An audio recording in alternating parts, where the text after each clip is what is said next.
Boa tarde a todos. Vamos começar o nosso bate-papo.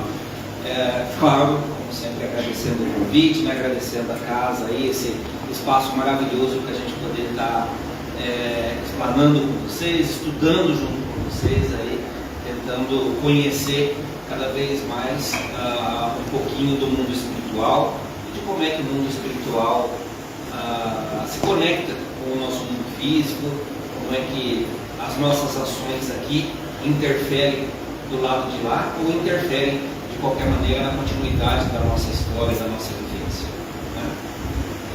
E o material que eu preparei para a gente conversar hoje, para a gente debater, tem exatamente a ver com isso, né? Como é que eu estou vivendo minha espiritualidade? Só para ter uma ideia de como eu vou levar o nosso bate-papo, alguém é a primeira vez que está vendo essa respeito? Não. Temos uma pessoa ali. Quem tem mais de um ano que frequenta a casa espírita? Maioria, né?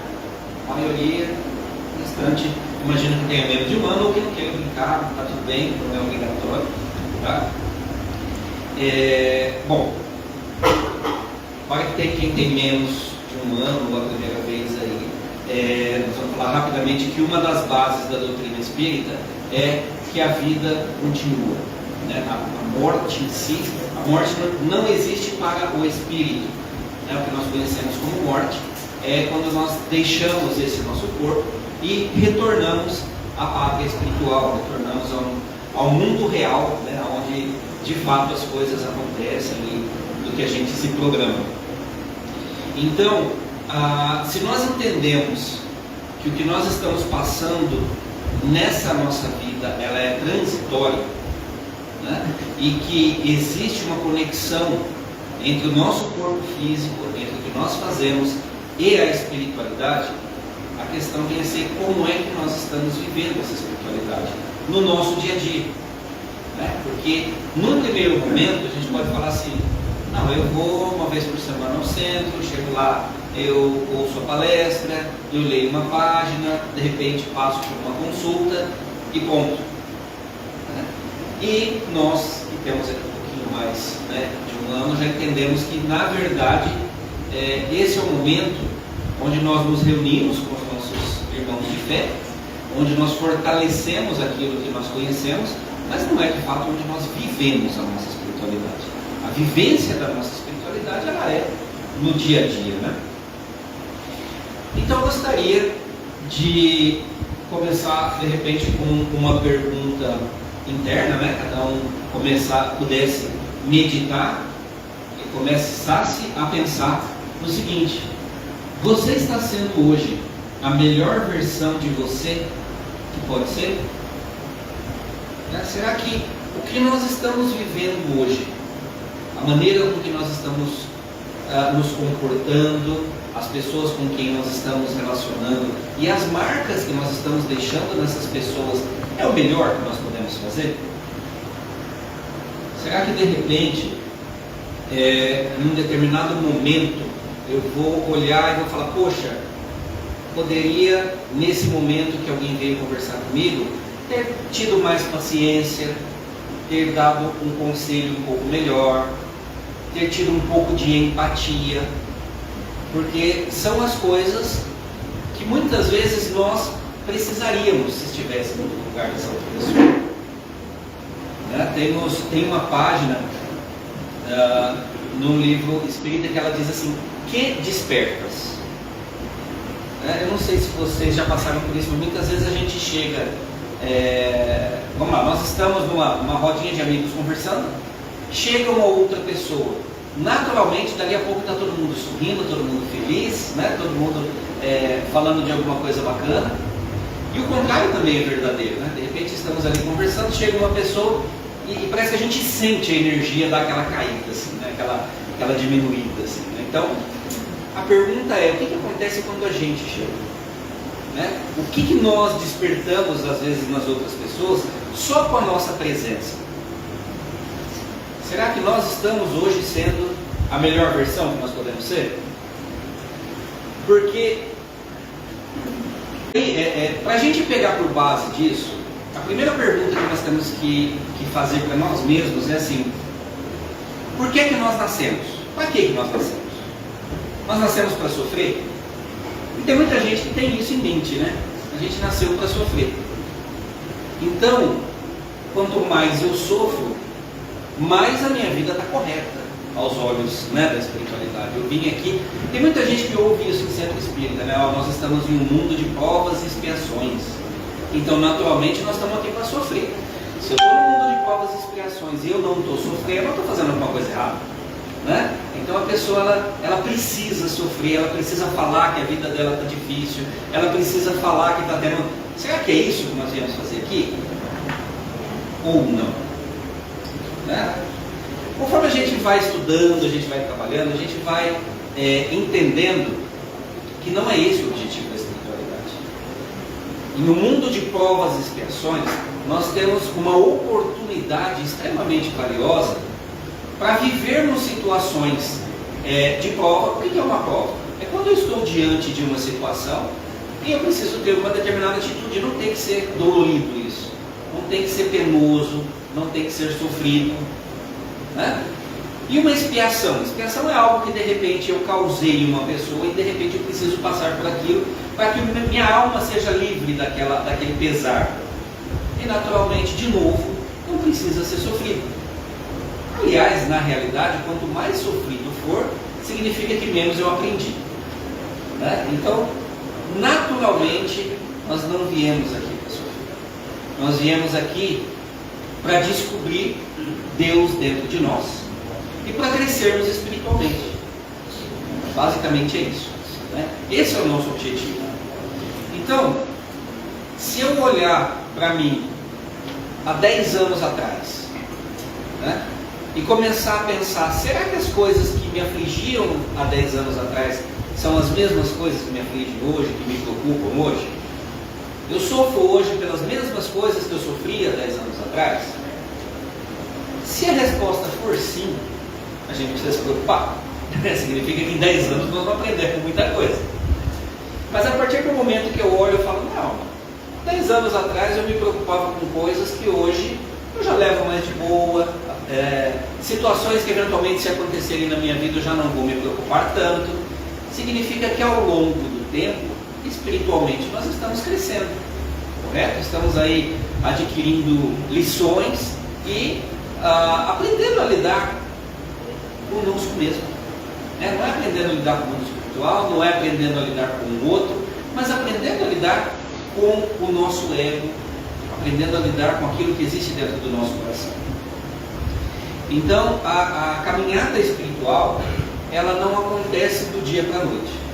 Não é uma coisa que assim, virou uma chave e de repente nós nos transformamos. Se a gente for observar que de repente acontece um ato, uma decisão, e após essa decisão a gente muda, muitas vezes a gente leva 10 anos para chegar neste momento dessa decisão. Leva 5 anos, leva 20 anos. Tem pessoas, tem espíritos que muitas vezes levam encarnações para chegar em determinado momento e resolver mudar a sua atitude ou mudar a sua percepção diante da vida. Então, como diz o nosso poeta brasileiro José Saramago, que não se tenha pressa, mas que não se perca tempo. Então que a gente consiga observar a cada atitude, a cada relacionamento, a cada situação difícil, quais são os desafios que a gente olha para aquilo e enxerga. Porque isso está revelando coisa dentro da nossa alma, está revelando os nossos sentimentos. E os nossos sentimentos, eles vão aparecer. Uma hora ou outra eles aparecem. E quanto mais a gente tenta sufocar, quanto mais a gente tenta esconder aquilo que a gente sente, porque a gente quer ser um bom menino, O pai e a mãe da gente não falam que a gente tem que ser bonzinho, você tem que ser um bom menino, tem que ser uma boa menina, bom menino não faz isso, não fica com raiva, não tem inveja, não fala mal dos outros, um monte de coisa que é colocada dentro da nossa cabeça que a gente não pode fazer, e de repente acaba sufocando muitas vezes aquilo que a gente é de verdade. E isso uma hora, quanto mais a gente acoberta sentimentos nossos, mais forte eles vão aparecer, às vezes até mesmo em forma de doença no nosso corpo. Então a gente precisa ouvir o nosso corpo, ouvir os nossos sentimentos, para entender como é que eles estão se manifestando? Né? Tá, então se nós estamos aqui para descobrir Deus que existe dentro de nós, se nós não estamos aqui para sofrer, por que é que a gente sofre? Né? Por que a gente está sofrendo? Por que a gente sofre? Primeiro que assim, alguém está sofrendo agora, assim, exatamente? Não? Ninguém está sofrendo aqui e agora, nesse momento. Né? Carlos Drummond tem um poema muito bacana, que ele fala: viver não dói. Não sei se vocês são poetas ou apreciam poesia. Eu gosto um pouquinho, né? Não sou assim muito entendido não, mas gosto um pouquinho. E uma pessoa acabou me mandando isso uma vez, eu achei muito bacana, se vocês quiserem depois pesquisar. Mas basicamente ele diz que assim, viver não dói. Nós não temos nenhum problema agora. Né? Quais são os nossos problemas? Os nossos problemas normalmente eles são baseados em coisas que nós gostaríamos de viver e não foram correspondidas. Né? Nossa, eu tenho um problema de relacionamento com a minha mãe. Não, você não tem problema de relacionamento com a sua mãe. Você não aceita a pessoa que ela é. Você queria que ela fosse diferente, você queria que ela fosse uma pessoa amorosa, carinhosa, que te tratasse de uma outra forma. Na verdade, se a gente observar, é você que não aceita a pessoa que ela é. Né? Eu queria que meu patrão me valorizasse mais. De novo, você que não está aceitando o local onde você está. Né? Eu queria, e por aí vai. Pode perceber que normalmente o sofrimento vem de eu queria. Eu queria tal coisa, mas não tenho. Né? Eu comecei a me relacionar com uma pessoa e ela foi embora, estou sofrendo porque ela foi embora. Quer dizer, você viveu com uma pessoa durante 2 meses, 20 anos. Né? Quantas vezes você foi grato pelas coisas que essa pessoa te proporcionou e quantas vezes você está reclamando dessa pessoa não ter sido aquilo que você queria que ela fosse. Então, a partir do momento que a gente começa a observar as coisas como elas são e não como a gente gostaria que elas fossem, a gente vai sofrendo menos. Então o sofrimento ele está muito ligado muito mais ligado a nós do que aos outros em quase todas as situações. É quando, poxa vida, eu perdi meu pai, um ente muito querido, ele retornou para a pátria espiritual. Vou dar uma notícia muito triste. Todos nós vamos retornar. Todos nós vamos. Seu pai retornou porque era a hora dele, sua mãe, sua irmã, seu filho, eventualmente. Todos nós vamos retornar à pátria espiritual. E a espiritualidade muitas vezes nos coloca, e quanto mais cedo isso acontece, melhor é para a gente. Né? Ou mais privilegiado nós somos. Porque se a gente for observar, quase que a vida aqui é um cárcere, né? Nós estamos em um hospital precisando de tratamento. Quando a pessoa sai daqui mais cedo, gente, é porque ela já sarou, está tudo bem. E a gente fica chorando, né? Como se nós estivéssemos numa cela de uma prisão, com um companheiro ali durante 5, 10 anos, de repente abre a porta da cela, o companheiro vai embora, e a gente fica chorando, querendo que a pessoa volte e fique preso mais um pouco. Não é para ela estar presa, ela está livre. Não quer dizer que ela deixou de existir.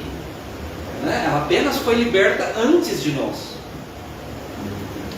E muitas vezes a gente acaba não conseguindo perceber e não ter gratidão pelo momento que nós podemos viver junto, por aquilo que aquela pessoa despertou na gente.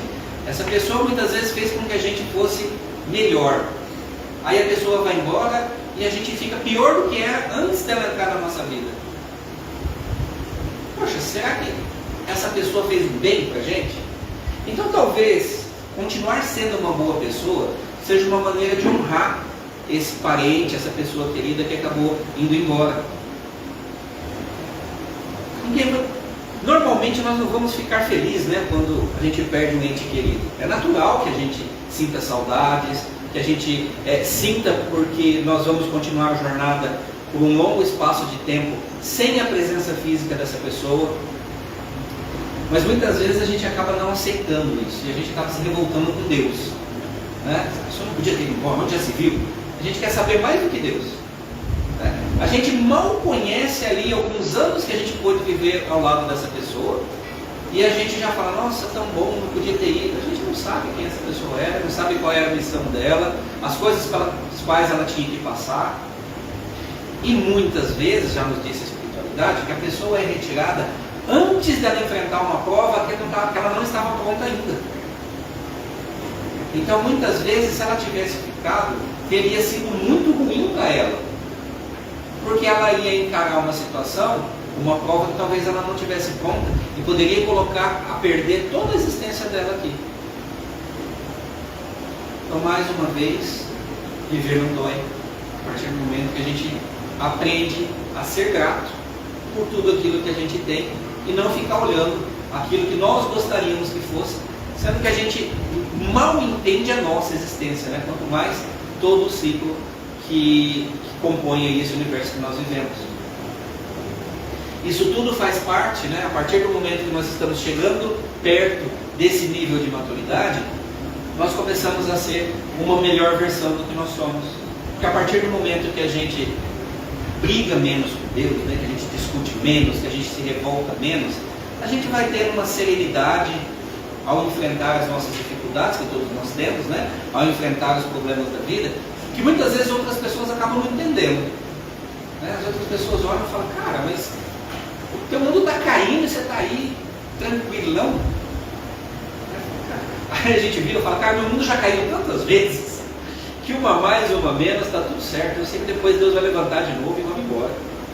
Que é o que nós espíritas pensamos, mas a gente sabe disso, a gente não se desespera nessas coisas. Eu estou comentando assim só para, né, porque tem outras pessoas que ficam, mas a gente sabe que não. Meu PowerPoint não está com vontade de me ajudar aqui, não. Tá. Era para aparecer um de cada vez na tela, mas vai ficar tudo aqui, tá? Vai ficar um spoilerzinho aqui. Ó. Então, qual é o nosso objetivo nessa vida? Né? Nosso objetivo nessa vida, às vezes a gente olha para algumas pessoas e fala assim, o objetivo na vida dessa pessoa é riqueza. Né? Porque a pessoa trabalha igual um louco porque quer ficar rico, junta dinheiro desesperadamente, estuda feito um doido. Gente, não tem nada de errado nisso. Tá? A única coisa assim, que a gente pensa às vezes que isso é o único objetivo da vida. Claro que estudar, que trabalhar, está tudo certo, nós estamos num mundo material, então as coisas materiais fazem parte desse mundo, certo? Mas a espiritualidade está nos mostrando cada vez mais, quem acompanha as obras espíritas aí, né, que os cientistas, os contadores, os advogados, os arquitetos, está tudo indo para o umbral. Vocês perceberam isso daí? Está todo mundo enrolado. Quem que está ascendendo aí aos mundos superiores? As donas de casa. Né? As donas de casa que estão ali, que estão cuidando, que estão alimentando, que estão preparando a cama da criança, que está cuidando de todo mundo. Esse pessoal está todo mundo subindo, indo para nosso lar, ou alçadas superiores e vão embora. Né? E as pessoas que estão aqui querendo desesperadamente contribuir com o bem do planeta, então está voltando, né? Cada vez mais, porque se está preocupado com esse planeta, vamos ficando por aqui. Então a gente precisa entender que o nosso principal objetivo não deveria ser reconhecimento, riqueza, né? Ficar com o nome gravado nos livros de história e por aí vai, porque no final das contas, né, a gente fica muitas vezes também pensando, eu não vou fazer tal coisa, que vão pensar de mim, etc e tal. Uma vez um amigo me perguntou assim, como que é o nome do tio do seu avô? Eu falei, cara, tio do meu avô, não tenho a menor ideia de qual é o nome dele. Falei, para você ver. E faz pouquíssimo tempo que ele foi embora, ninguém nem lembra dele. Quanto tempo você acha que vão demorar para esquecer de você? As atitudes que você tomar ou deixar de tomar influenciam as pessoas com quem você está vivendo agora. E o conceito de certo e errado também é muito relativo com as pessoas com que a gente vive e no momento de vida que nós estamos. Quantas coisas vocês estão vendo hoje tidas como certa que há 20 anos atrás não podiam nem pensar? Hoje está tudo certo, tudo em paz. Será que o que mudou? A regra da sociedade, né?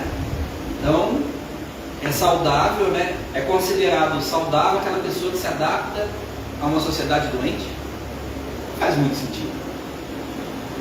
Talvez a gente tenha que ouvir um pouco mais o nosso coração. Aquilo que no fundo da nossa alma de verdade ela está nos dizendo. Porque aí a gente vai descobrir o que é que nós viemos fazer aqui.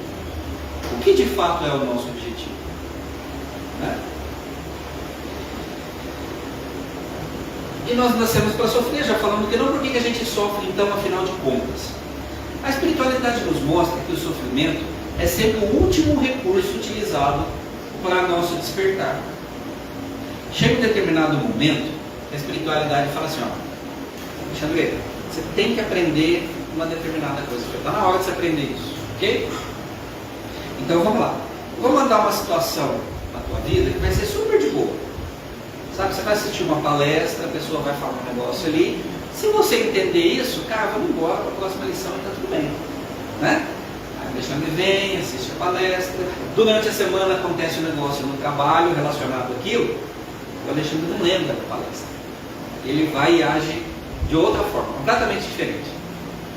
Aí o mentor já dá aquela coçadinha na cabeça, né? Assim, funcionou não. Vamos ter que fazer alguma outra coisa. Então só a palestra não resolve, né? Aí ele vai colocar uma outra palestra e durante a semana ele vai colocar uma música, ele vai colocar alguém conversando algo que não tem nada a ver, que ele vai ouvir, e ele manda uma outra situação. Olha a importância das provas. Ninguém está dizendo que tem que ser dolorido. Vai o Alexandre e age errado de novo. Poxa vida, não funcionou ainda. Então agora nós vamos ter que colocar uma situação um pouco mais clara, né? Nós vamos ter que fazer com que ele enxergue isso de uma forma mais transparente para ele. Então vamos trazer isso para a vida dele. Vamos colocar ele numa situação onde ele vai perder alguma coisa, numa situação onde ele não vai ganhar algo que ele gostaria muito, ou vai colocar ele numa situação assim que ele vai ser colocado à prova, vamos dizer assim. Vamos ver se entendeu. Aí vai e o Alexandre não aprendeu ainda. A espiritualidade fala, não está funcionando, gente. Nós vamos ter que colocar alguma coisa que ele não tem como não ver. Sabe, algo que a pessoa não possa ignorar. Aí é onde acontece alguma coisa no trabalho, na minha vida, do meu filho, da minha mãe, onde de qualquer forma eu tenha que agir sobre aquilo. Que de repente essa situação me cause um determinado sofrimento. E aí eu olho para a espiritualidade e falo, nossa, mas você não podia ter, né, agido. A espiritualidade vem agindo faz há muito tempo. É que o Alexandre não estava atento a isso. Né? Então a espiritualidade nos mostra que o sofrimento é o último recurso que eles usam para fazer com que a gente entenda algo. Logo, se o Alexandre está sofrendo hoje, ele precisa entender que o amor veio e ele não ouviu. A gente não está ouvindo muitas vezes a linguagem do amor, por isso a gente sofre. Porque muitas vezes está passando em branco, né?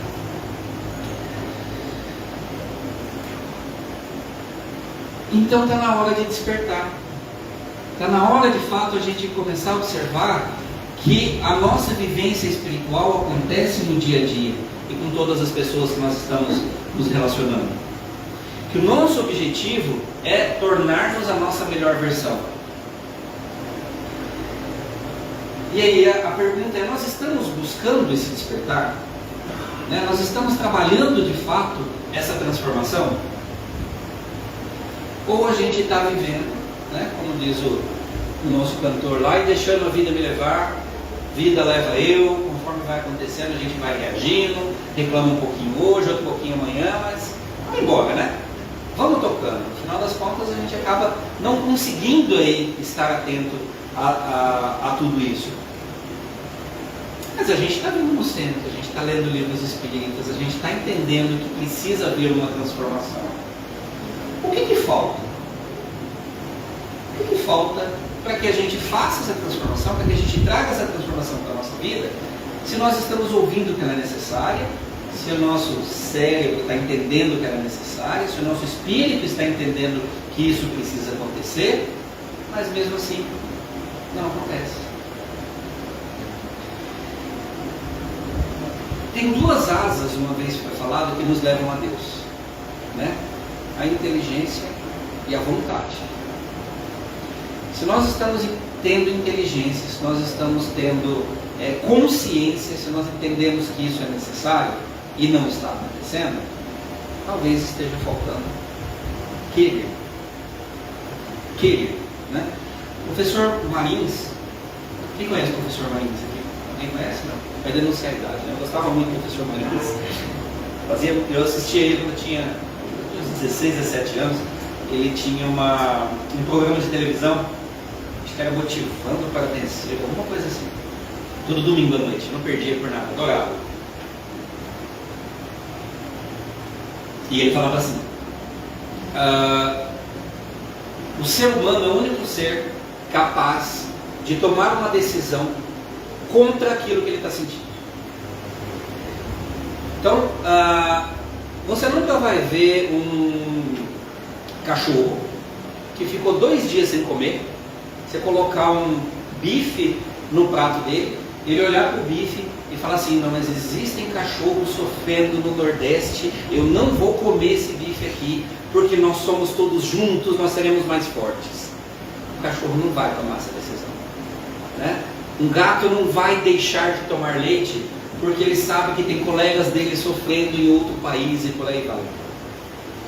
O ser humano é aquele único ser que fica uma semana sem comer, e ele ainda fala que em vítima, em solidariedade às vítimas do Holocausto, não sei da onde, da tragédia do Rio Grande do Sul, ou de seja lá qualquer outra coisa, eu não vou fazer tal coisa, porque todos nós juntos somos capazes de coisas grandiosas quando nós queremos.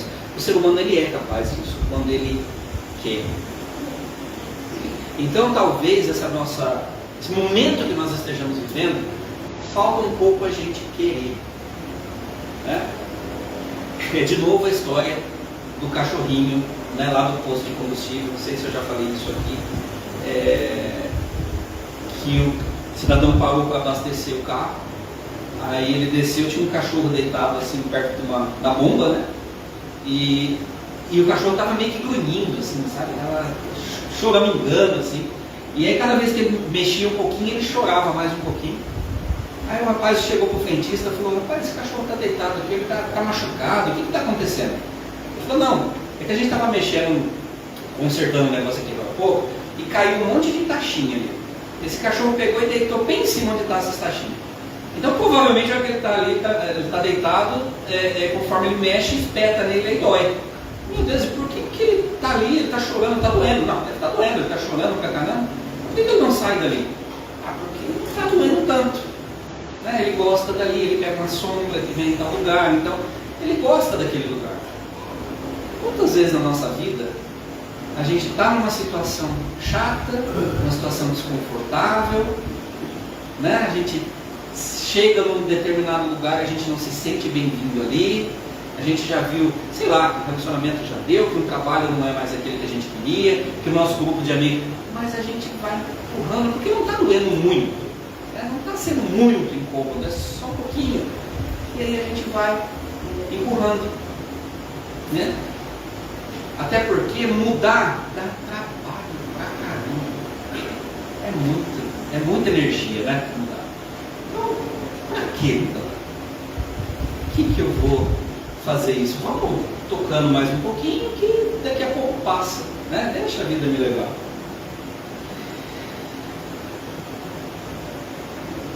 Bom, agora ele foi dedo duro, que ele já colocou no final ali, não era, mas qual é o preço de não mudar? Porque a gente sabe que mudar dá trabalho, né? Mudar é muito complicado, dá um trabalho danado, mas e não mudar? Aí vem a pergunta: vale a pena pagar o preço de continuar tendo a vida que não é a vida que a gente quer? Né? Muitas vezes a gente foca na dor do agora, porque a gente gostaria que hoje voltasse a ser ontem, né? A gente gostaria de ter hoje as mesmas coisas que nós tínhamos ontem. E aí a gente, meio que para se rebelar, a gente também não vive hoje. Olha que inteligente. A gente não vive nem hoje nem ontem, né? Porque ontem não vai voltar. Então, cabe um pouco a gente entender que cada dia tem a sua maneira, né, de ser. E aí vem a pergunta: nós estamos vivendo nossas provas e as nossas expiações com sabedoria? vezes a gente está aqui, a gente vai passar por provas e expiações, esse é o nosso objetivo. E ao invés de vivê-las com sabedoria, a gente está conseguindo agravar ainda mais a situação, né? Criando novas provas, novas expiações para a gente viver em situações, encarnações futuras. Como se não bastasse os problemas dessa vida, né? Como é que eu sei se eu estou vivendo a melhor fase da minha vida, ou pelo menos a melhor maneira que ela poderia ser? É só observar a gente quando a gente vai dormir, né? Quando a gente deita, a gente se sente em paz. Se eu me sinto em paz com a minha vida, apesar de todas as dificuldades que eu estou tendo, significa que a gente está no caminho certo, né? Se de repente tem algo que está me incomodando demais, talvez seja algo que você tenha que mudar, ou mudar a maneira de agir, ou mudar a maneira de olhar para aquilo. Porque muitas vezes está acontecendo algo, é um absurdo, meu Deus, mas eu não posso fazer nada. Cara, se você não pode fazer nada, está feito. Talvez a única coisa que precise mudar é a sua maneira de enxergar o que está acontecendo. Porque muitas vezes algo não está certo para você só, mas para as outras pessoas que também está certo para todo mundo. E a gente está do lado de fora querendo mudar os outros. Muitas vezes, olhar isso de uma forma diferente é uma transformação que a gente precisa fazer em nós. Aceitar o outro como ele é uma transformação que nós temos que fazer em nós.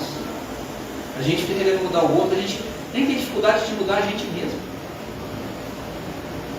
né? Não sei se vocês conhecem alguém que já tentou parar de fumar, né? Já conheceram? É fácil parar de fumar? É fácil deixar algum vício, né? Todo mundo conhece aquele cara que fala, né? Eu paro de fumar quando eu quiser. Quando eu quiser. Essa semana eu já parei 3 vezes, né? Então assim, às vezes a gente não consegue transformar nem a gente mesmo e quer transformar o outro. Que a gente fica falando assim, nossa, mas se ele fizesse do jeito que eu estou falando, seria tão mais simples. Aí vem a pergunta, para quem o cara fala? Né? É simples para você que tem uma história de vida diferente da dele, ou diferente da dela, né? A história de vida dos nossos filhos já é completamente diferente da nossa. Quantas coisas a gente faz para poupar os nossos filhos de coisas, de dores ou de dificuldades que nós passamos? Aí os nossos filhos tomam um caminho, a gente olha e fala, nossa, mas olha que ingrato, ele não sabe. Não, ele não sabe mesmo. E talvez você estivesse agindo igualzinho se você também não soubesse. Será que de repente essa dificuldade que você passou lá atrás e formou a pessoa que você é hoje, tirar ela da frente do seu filho é bom? Até que ponto? Claro que a gente quer o melhor para os nossos filhos, eu também faço isso, óbvio, né? Mas será que privá-los de todas as dificuldades é bom? Até que ponto isso pode ajudar de verdade? Né? Então nós estamos sendo convidados aí ao despertamento, né? A estarmos conscientes do velho eu e do novo eu, né? De olharmos para o velho eu com gratidão, com sabedoria, né? Mas sem estarmos escravizados a ele, sem olhar para o velho eu e falar, não, eu preciso continuar agindo assim, porque senão a minha história até aqui não vai ter sentido, né? Às vezes a gente se sente meio que refém da gente mesmo, né? Refém da nossa história, e não precisa ser assim. Nossa história pode ser leve. Aliás, é para isso que a gente está aqui, né? Se Deus existe dentro de nós, é para ser leve, é para ser gostoso. Jesus diz que Ele veio para que tenhamos vida e vida em abundância. Não é só para sobreviver e só para ficar empurrando as coisas com a barriga, né? A gente vai empurrando com a barriga hoje, empurrando com a barriga amanhã. Daqui a pouco a gente está com a barriga grande, a gente não sabe porquê, né? Mas é músculo. A gente vai exercitando tanto que a gente acostuma com isso, né? E aí qual que é o preço de não mudar, né? O preço de não mudar é a nossa existência. Cara, a gente veio aqui para aprender e para se transformar. Se a gente passar a vida toda sem isso, quando a gente voltar para a pátria espiritual, que a gente aprendeu e o que a gente fez? Nada. Perdemos uma existência. Um capítulo inteiro da nossa história não vai ser aproveitado porque a gente estava com preguiça. A gente não quis sair muito da zona de conforto. Ou a gente achava que ficar reclamando para o vizinho já era o suficiente, né? Olha como eu sofro, olha como a minha vida é difícil. Todo mundo sofre, gente. A vida de todo mundo é difícil. Ficar falando dos seus problemas não vai ajudar ninguém, nem você mesmo. Claro que desabafar uma ou outra é saudável, né? Mas tem gente que... Vocês têm gente que vocês olham e falam assim, lá vem a pessoa reclamar de novo. Você já sabe o repertório, né? E tudo bem, vamos tratar com amor e com empatia essa pessoa. A gente só não pode ser essa pessoa, né? Afinal de contas, a gente já sabe como é que as coisas funcionam na espiritualidade, né? Então, não dá. E aí, o que muitas vezes a gente acaba lidando quando a gente passa por isso, quando a gente tem esse certo despertar? A gente olha e fala, nossa, eu devia ter agido de uma forma diferente em várias situações da minha vida. E aí cabe a gente o remorso. Meu Deus, eu não devia ter feito isso. Eu devia ter agido diferente, eu devia ter feito outra coisa, eu devia... E muitas vezes, né, a diferença do remorso e da culpa é que o remorso paralisa, né? É como se qualquer coisa que eu fizesse daqui para frente não fosse causar mudança nenhuma, né? A gente se acha meio que Dorian Gray, assim, né? Nada vai mudar aquilo que a gente já fez. E não é verdade. Todos nós erramos, todos nós temos situações a remediar, né? Todos nós aqui, os encarnados e desencarnados aqui. A prova disso é que estamos encarnados. A espiritualidade nos diz que não deve ter a probabilidade de ter algum anjo, algum santo encarnado nesse. É muito pouco. Eu acho que dificilmente vai ter uma aqui com a gente hoje. Né? Então todos nós erramos e está tudo bem. E aí às vezes a gente fala, nossa, mas você não sabe o que eu fiz. Cara, todo mundo erra. Todo mundo erra. Então, está tudo bem? Cara, só vamos tentar não errar de novo? Pelo menos no mesmo lugar? Vamos errar em outra coisa, né? Isso faz parte do aprendizado. Eu já contei a história do pato para vocês? Já falei, não? Não? Gente, esse chazinho é maravilhoso. Gratidão a quem faz, ele prepara aqui e vai bater isso. Tinha um casal de irmãos, o Joãozinho e a Mariazinha, para ficar mais fácil, né? Eles moravam na cidade e tinham os avós que moravam numa fazenda, num sítio. E nesse sítio eles criavam gado, galinha, coelho, porco, vários animais, como é de costume, né, em sítios. Aí, nas férias escolares, os pais levaram as crianças para passar as férias ali na casa dos avós. Levaram as crianças, passaram o final de semana, retornaram e deixaram o Joãozinho e a Maria lá na casa dos avós. Deixaram os dois, aí a avó juntou os dois um dia, vamos dar uma volta aqui, perto da casa da avó para vocês verem. Aí olha que bonitinho, aqui tem os coelhos da avó, aqui tem o pintinho, a galinha, olha que lindo. Ali no lago tem um monte de pato. Vem cá, a vovó vai mostrar, nossa, tem um pato que a vovó ama. Aí mostrou, tá vendo aquele pato ali, ó, aquele pato nossa, a vovó ama aquele pato, é de estimação da vovó, o que a vovó mais gosta é aquele pato ali.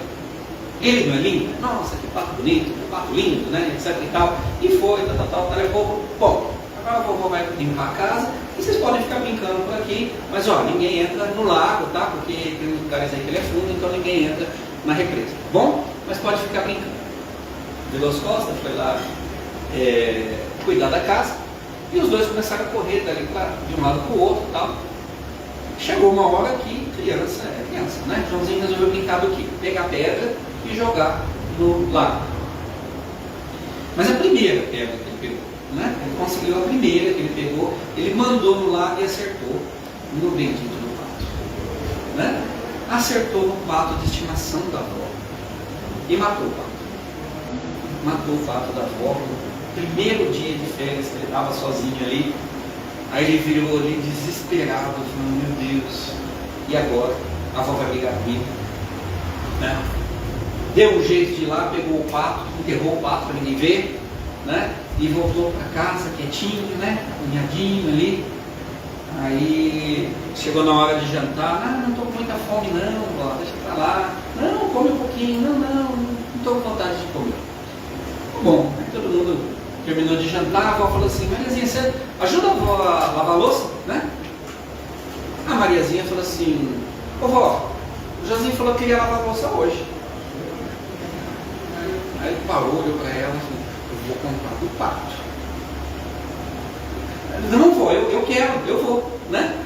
Aí foi lá, lavou a louça do jantar, no outro dia do almoço, ajudou a preparar, limpou a casa da avó, varreu, né? Uma semana, Joãozinho fazendo as tarefas de casa com a avó, porque a Mariazinha não ia fazer nada, né? Joãozinho queria tudo ele queria. Ela morria de vontade de ajudar a avó, né? E aí chegou um dia que ele estava com muito remorso, muito triste, e a avó falou, o que está acontecendo? Você não quer contar para a avó? Estou vendo que você está triste, né? Fala o que aconteceu. Aí ele parou e falou, vó, eu vou confessar para a senhora. Eu vou confessar que eu estou muito triste, eu fiz um negócio muito feio. Sabe aquele pato que a avó amava muito? Ela, sei sim. O que tem no pato? Não, vó, eu estava brincando, vó, foi sem querer. Mas aí eu joguei uma pedra, assim, aí o pato entrou na frente da pedra, entendeu? Aí acertou no pato e o pato morreu, né? A avó olhou para ele e falou, eu sei, eu estava na janela, filho, eu vi o que aconteceu. Aí ele parou, a avó sabe? Eu sei, eu vi. Da janela onde a avó está, aqui ó, eu vejo tudo que vocês brincando aqui. Por isso que eu fico tranquilo em deixar vocês sozinhos. Não, avó, mas a semana inteira a Mariazinha está fazendo eu fazer serviço dela aqui, ó, e a avó sabia e não falou nada? Ela falou, eu queria saber quanto tempo você ia aguentar fazendo serviço de outra pessoa por não ter coragem de assumir aquilo que você fez. E aí eu fico pensando, né? Será que aquilo de errado que a gente fez, Deus não viu? Será que Deus não estava na janela olhando? Deus sabe tudo que a gente faz, de certo e de errado.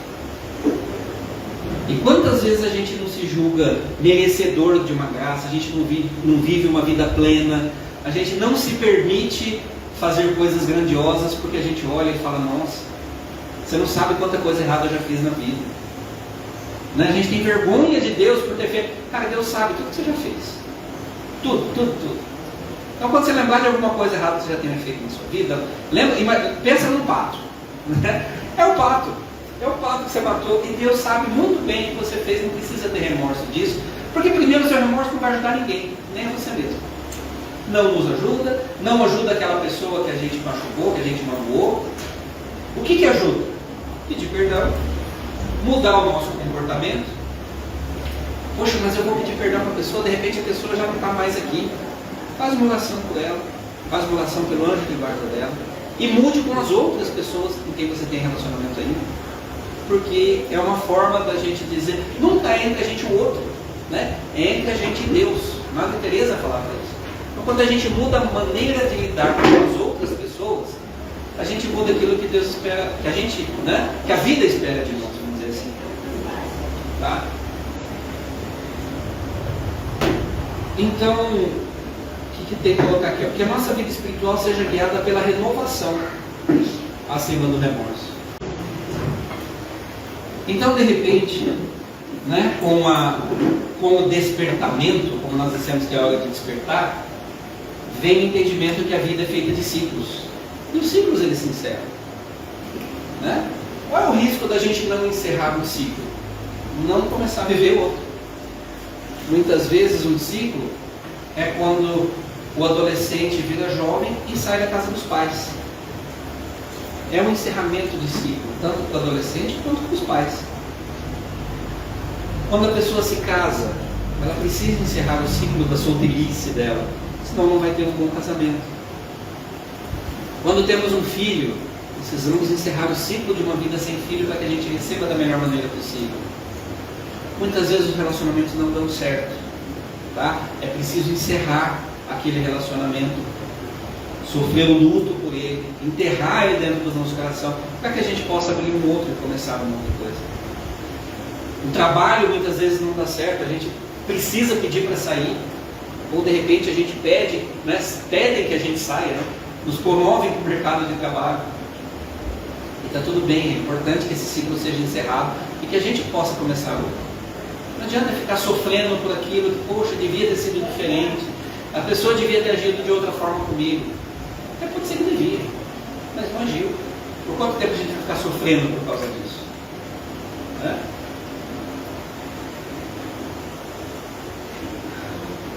A história de Moisés mostra essa questão de ciclos, né?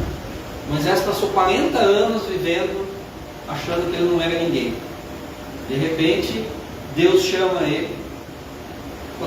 Ele viveu no palácio, né? Acreditando que era o que ele não era, durante 40 anos. De repente, Deus chama ele, faz uma renovação na vida dele, tira ele de lá e coloca ele numa vida extremamente simples. E ele passa mais 40 anos vivendo como ninguém, vamos dizer assim. Até que Deus chama ele novamente e coloca ele diante de uma situação onde ele precisa transformar o mundo. Então, ele entende como é que com Deus um ninguém passa a ser alguém. Né? O êxodo só aconteceu quando toda a população viu que sozinha, sem Deus, eles não eram nada. Todos nós sozinhos, sem Deus, não somos nada. Né? Quando nós entendemos que Deus está do nosso lado, não faz sentido continuar vivendo como se Ele não tivesse. Né? Então, a partir do momento que nós sabemos que Deus está ao nosso lado, que a espiritualidade está nos ajudando, nos assistindo, o que nós vamos mudar na nossa vida? Será que as pessoas, quando nos veem, falam assim, rapaz, que vontade de ser espírita, porque aquela pessoa ali é espírita, olha como é que ela age na vida dela? Eu queria ser daquele jeito. Será que nós despertamos isso nas pessoas? Ou nem na gente, às vezes, a gente consegue despertar. Isso acaba a gente decidir esse tipo de coisa, né? E aí tem a ver muito com as nossas escolhas. Né? A gente escolhe ser feliz. Né? Normalmente na virada de ano tem aquela musiquinha, né? Esse ano eu quero paz do meu coração. Aí canta a música, quero paz do coração, briga com o pai, com a mãe, com a cunhada, com o tio, com a avó, sai brigando com todo mundo, desentende. Mas como é que você vai ter paz no seu coração desse jeito? Se desentendendo das pessoas, sem aceitar os outros como são. Né? Às vezes as nossas escolhas de ter paz envolvem perdoar. Às vezes a gente tem que perdoar a nós mesmos por termos nos permitido passar por alguma situação. Perdoar outra pessoa. Nossa, mas você não sabe quanto a pessoa me magoou. Não faz sentido perdoar quem não te magoou. Né? A gente só perdoa quem magoou. Não dá. Nossa, mas ele era tão próximo a mim e me traiu. Alguém sofreu a traição de quem não era próximo? Quem não é próximo não tem poder. A gente só dá esse poder para quem está próximo da gente. E a gente só consegue ser feliz quando a gente se liberta desse tipo de coisa. Né? A pergunta é, nós estamos dispostos de verdade a virar a página? Nós queremos virar essa página? Né? E eu gostaria de encerrar esse nosso bate-papo, né, esse nosso estudo, com uma historinha, mais uma, a última, prometo, de hoje. E uma pergunta depois. Né? Essa história não é tão fictícia não, tá? Aconteceu algo muito parecido, eu vou adaptar aqui só para que a nossa reflexão depois ela fique mais fácil, mais compreensível, vamos dizer assim. Né? Onde uma pessoa começa em um trabalho novo, ela começou a trabalhar numa empresa, trabalhou por 10 anos em uma empresa, de repente aquela empresa fechou, e ela foi trabalhar numa outra empresa do mesmo ramo de atividade. Só que algumas pessoas que trabalhavam com ela acabaram saindo antes, entraram nessa outra empresa antes dela, então ela era chefe de algumas pessoas, foi a última a sair, e quando ela entrou nessa empresa nova, algumas pessoas de quem ela era chefe já tinham sido promovidas, então passaram a ser chefe dela. Né? E ele chega no primeiro final de semana, né, na sexta-feira, ele já encontra as pessoas conversando, né, e combinando, falando, cara, vai ter uma festa nesse sábado. Vai ter uma festa esse final de semana. Vamos, todo mundo, vamos combinar de todo mundo ir, porque vai ser muito legal. Né? É uma coisa muito bacana, chique demais, assim. Poucas vezes esse artista vem na cidade, então vai ter um show ali que vai ser um espetáculo e todo mundo combina de ir. Não, então nós vamos, a mulherada já começa a combinar com que roupa vai, né? Os homens já começam a que hora nós vamos sair, onde nós vamos, um vai passar para pegar o outro e por aí vai. Então, todo mundo vai na festa. Beleza, combinado. E esse cidadão, por acaso, não pôde ir, né? Ele acabou não indo. E aí na segunda-feira, quando ele chega lá, chega a primeira pessoa. Ele foi o primeiro a chegar no trabalho. Dali a pouco chega a segunda pessoa. Ele chega na segunda pessoa e fala: cara, tô curiosíssimo, me conta aí como é que foi essa festa. Ele falou: rapaz, que sorte que você não foi. Você tem muita sorte de não ter ido, você não tem noção. O show ia começar muito tarde, né? Estava programado para começar lá uma meia-noite. Então, no final das contas, a gente já resolveu parar num restaurante para comer alguma coisa antes, né? Mas aí fulano falou que ia e não foi. O outro chegou depois. A fulana que falou que ia com a roupa A não foi com a roupa A, foi com a roupa B. O outro que falou que ia com a gente sentou na mesa do outro pessoal lá e não deu nem moral pra gente. E foi aquele caos. Na hora de encerrou lá o restaurante, resolvemos ir para a festa. Uma fila, meu amigo, você não tem noção. Só para entrar 1h30. 1h30 de fila que não andava, aquilo era um caos. E aí tinha uns engraçadinhos que chegavam, sabe, cortava a fila, ficava na frente dos outros. O pessoal já ouvindo uma música alta que não tinha nada a ver com aquilo que a gente foi procurar. Nossa, tá, no fim entramos, o cantor chegou atrasado, cantou lá 2 ou 3 músicas, eu nem conhecia as músicas que ele cantou, para falar a verdade. O pessoal não estava entrosado. Olha, fui embora até antes, viu? Fui embora antes, deu 2 horas da manhã, eu saí. Eu não estava aguentando mais, eu vim embora. No que ele está contando essa história, chega outro, né? Outra pessoa. Aí ele fala: eu estava conversando aqui com o fulano, ele estava contando como é que foi a festa, né? E, cara, que complicado, né? Complicado por quê? Não, ele estava dizendo que a festa, né, não foi tão legal. Cara, como que não foi legal? Você não tem noção que festa da hora. Ele parou e falou: ok, vocês foram na mesma festa? Não, gente, foi na mesma festa. Você não, mas deixa eu contar para você. A festa já começou antes que nós resolvemos ir num restaurante. Fomos no restaurante comer um negócio ali, bicho, aquilo começou a demorar, nós fizemos amizade com o garçom. O garçom, gente boa, cara, ele era de uma cidade vizinha ali, ó. Fizemos amizade com ele, ele levou nossa comida até um pouco mais cedo. Depois começamos a conversar, o garçom foi com nós na festa, você acredita? Fizemos amizade com o cara, ele foi com a gente na festa. Começamos a conversar lá, tinha um pessoal de fora que chegou, o carro dele tinha quebrado, sabe? Aí eles eram para ter chegado mais cedo, chegaram tarde, entraram na nossa frente ali, cortando a nossa... Mas já fizemos amizade com esse pessoal também, entramos todo mundo junto, curtindo, a festa foi um espetáculo. Aí o cara parou e falou assim: mas peraí, né? As duas pessoas trabalham no mesmo lugar, com as mesmas condições, foram na mesma festa, cada um tem uma experiência completamente diferente para contar. O que aconteceu? A festa foi boa ou não foi, afinal de contas? E aí eu fico pensando assim, a espiritualidade nos diz que antes da gente encarnar, a gente tem um planejamento encarnatório. Será que a festa não é essa existência que nós estamos tendo? Porque a gente encontrou vários amigos no plano espiritual, a gente combinou como que ia ser: olha, eu vou ser seu amigo, você seu chefe, eu vou namorar com você, a gente vai casar, nós vamos ter um filho, o filho vai chegar. Quando a coisa acontece, nem sempre acontece do jeito que foi planejado. Nem no plano espiritual, nem na festa que nós estamos combinando aqui. Né? De qualquer maneira a vida segue. De qualquer maneira a festa acontece. E quando a festa acaba, todos nós vamos retornar na segunda-feira para o trabalho. Né? Todos nós vamos encontrar os nossos amigos, e os nossos amigos vão olhar para a gente e vão fazer essa pergunta que eu gostaria de encerrar hoje: que história que você vai contar da festa que você está vivendo? Que história você vai contar da festa da sua vida? Quando a gente retornar para o plano espiritual, o que a gente vai ter feito de legal aqui? Obrigado, gente. Boa tarde.